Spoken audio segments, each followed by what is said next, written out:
Game fixing issue ni John Riel Casimero ay umabot at ibinalita na ng international news. Nunito the Filipino Flash Donaire nasa Cebu na para sa panibagong training para sa World Title Fight. Narito ang buong kwento. Umabot na sa pandaigdigang antas ang kontrobersiyang kinakasangkutan ng kapatid at coach ni dating world champion na si John Riel Casimero na si Jason Casimero. Matapos ibinalita ng World Boxing News o WBN ang isyong may kinalaman sa umano'y fight fixing sa laban ni Casimero kamakailan lang. Sa ulat ng WBN, kinumpirma nitong nagbukas na ng formal na investigasyon ng Games and Amusement Board upang siyasatin ang sinasabing sabuatan sa laban ng tinaguriang Quadro-Alas. At ayon sa report, nagsimula ang lahat ng isang kontrobersyal na social media post ni Jason Casimero kung saan tila ipinapahiwatig niya na bahagi umano ng mas malaking plano ang pagkatalo ni John Riel Casimero. Bagamat agad itong binura, kumalat na ang screenshot ng naturang post at mga screen recordings na kung saan naging dahilan sa pagsiklab ng issue. At dahil dito, umani ng matinding reaksyon mula sa boxing community maging sa dating promoter ni Casimero na si Sean Gibbons na tinawag ang mga desisyon ng boksingero bilang dumb. Habang nagpapatuloy ang investigasyon ng Games and Amusement Board, nananatiling tahimik sina John Riel at si Jason Casimero ukol sa lumalalang kontrobersiya. Ganun pa man, malinaw na ang insidente ay nagdulot ng dagok sa imay ng Pilipinong boksingero sa international scene, lalo na't binigyan ito ng pansin ng isa sa mga pinakatanyag na boxing media outlet sa mundo.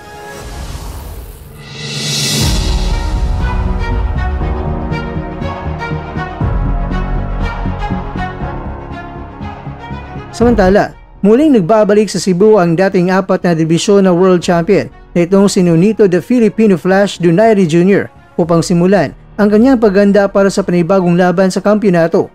Dumating si Donaire noong November 1 sa Mactan Cebu International Airport kasama ang kanyang asawang si Rachel at ang kanilang 2 anak.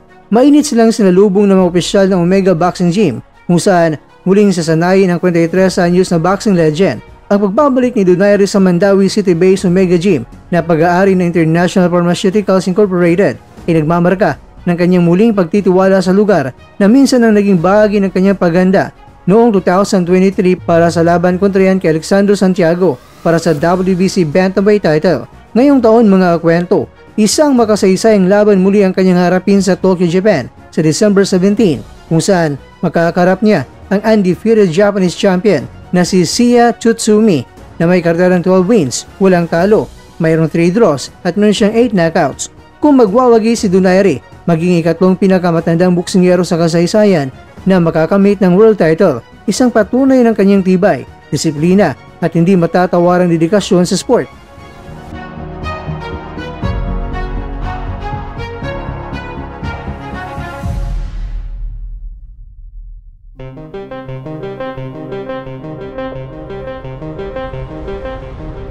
Mga kakwento, sa kabila ng agwat ng edad, nananatiling determinado si Donaire na ipakita ang puso ng isang tunay na kampiyon at hindi naluluma, at kaya pa rin ng isang Pilipino na mangunguna sa entablado ng pandaigdigang boxing.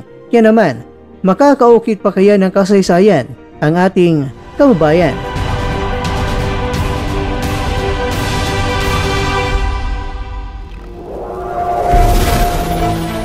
At dyan, nagtatapos ang ating kwento.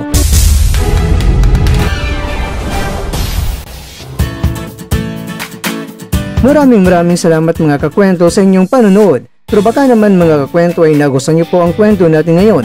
Baka pwede niyo po akong mabigyan dyan ng like, subscribe at pa-click na rin sa bell button.